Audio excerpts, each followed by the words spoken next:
Good evening, Range of Beauties, and welcome to the Pink Politics Show. Last week, there was a gubernatorial election in Louisiana. Incumbent Governor, Democrat John Bel Edwards, won the political contest. Almost 2 weeks prior to that governor's election, Democratic challenger Andy Beshear defeated incumbent Governor Matt Bevins in Kentucky. So what do these back-to-back wins in key governor's elections tell us? Well, it tells us that Democrats can win elections in southern states that overwhelmingly supported the Republican candidate in the 2016 presidential election. It also tells us that the Republicans have a suburban problem. The New York Times, the unofficial newspaper of the Democratic Party, has written extensively about the GOP's suburban losses in both Kentucky and Louisiana.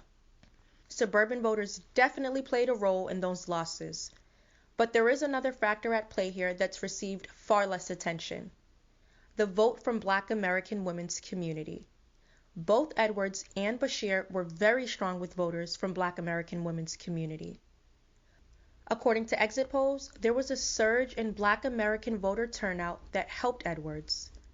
But because the election was less than a week ago, we don't yet know the percent of the Black American electorate who voted for Edwards. However, we do know that Edwards emerged with 90% of the vote in urban Orleans Parish, which is predominantly African American. So more than likely, that's the percentage of voters from Black American women's community who voted for Edwards.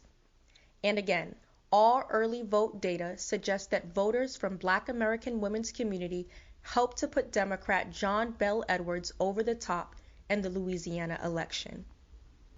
A group of political scientists and researchers who conducted an exit poll of the Kentucky governor's race found that Beshear won 86% of the vote in Black American women's community. So what does all this voter data suggest? Well, to be frank, it suggests that voters from Black American women's community are continuing to reward bad behavior in the Democratic Party. Let's look back at Black American life in New Orleans under Edwards' leadership from the time that he assumed office in 2016 to present day. First, we'll begin with economic problems under Governor Edwards. According to the most recent data, 52% of the Black men who live in Black American women's community in New Orleans are unemployed. This is a crisis that Edwards has not yet solved or addressed.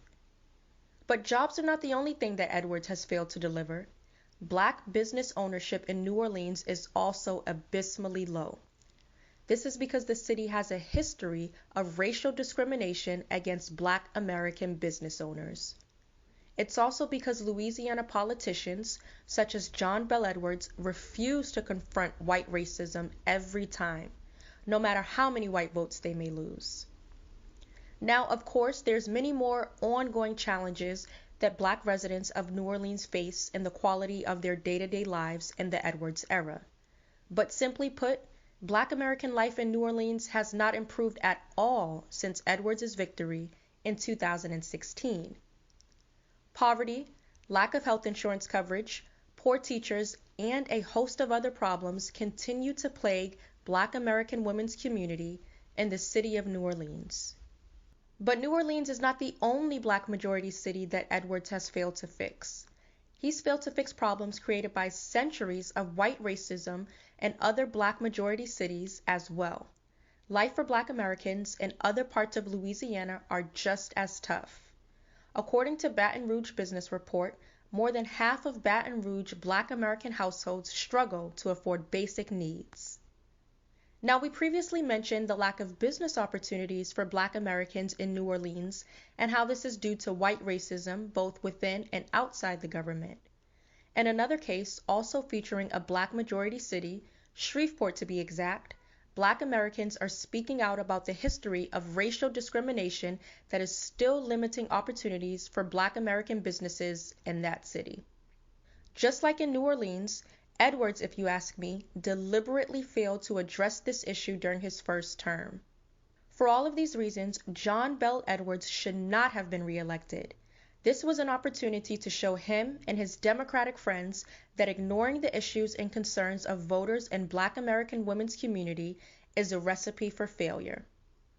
But Edwards was able to win his election by a close margin without offering to do anything different in his second term. Oh, and just for the record, Edwards, to our knowledge, has not mentioned anything about supporting reparations and a black agenda. Louisiana's re-elected governor did, however, share his upcoming agenda days after he defeated his challenger for the governorship. And not surprisingly, none of the items on his agenda benefit Black American women voters, who are his most loyal constituency. Now let's turn to Kentucky's newly elected Democratic Governor Andy Beshear. As you probably know, he's the son of Steve Beshear, the 61st governor of Kentucky, who served from 2007 to 2015. Since Beshear won't assume office until next month, the governor-elect hasn't pushed any state policies that will help or hurt Black American women's community in Kentucky as of yet. So for now, we really don't know what sort of governor he'll be. But when you go to Andy Beshear's official political campaign website, it's replete with liberal and democratic platitudes. On his website, he doesn't present any specific policies that will help Black American voters and their communities in Kentucky. He's not on record as a supporter of reparations and a Black agenda. And if the sins of the fathers shall be visited upon the sons, then he shouldn't be moving to the governor's office next month. Now, we've just told you that Andy's father, Steve, was governor of Kentucky as well. His governorship was characterized by neglect. This willful political neglect by Andy's father has disproportionately affected Black Kentuckians across many statistical categories, including median income, unemployment, healthcare conditions, education, and economic levels, amongst others.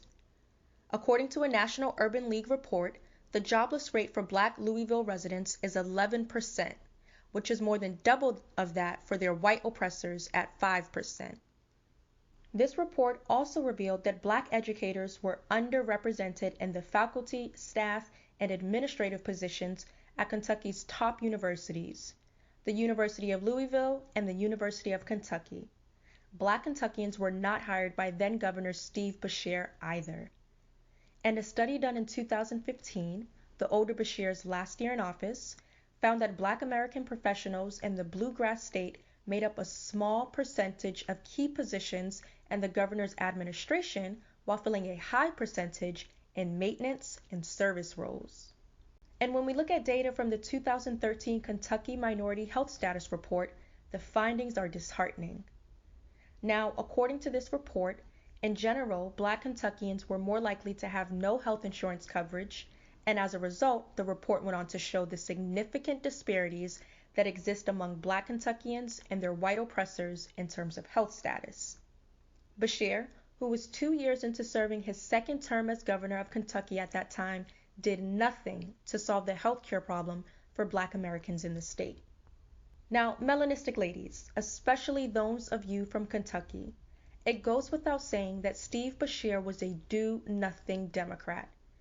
He should be seen by every Black Kentuckian as a complete and utter failure.